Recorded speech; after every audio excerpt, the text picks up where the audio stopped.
Hello everyone, welcome back to Spararia YouTube channel.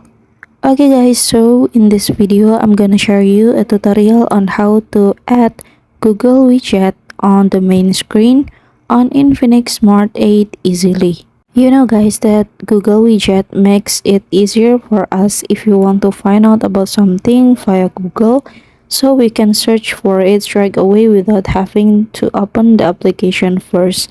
And adding Google Widget on the main screen is very easy. So let's check it out to the tutorial.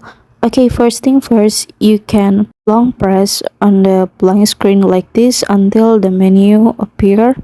And then you can go to Widget. And then you can scroll down and go to Google. So this is the Google Go or Google search engine, and then you can click add to desktop.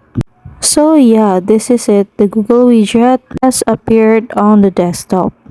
Okay guys, so it's easy, right? And here's the tutorial on how to add Google widget on the main screen on Infinix Smart 8. And thank you so much for watching guys.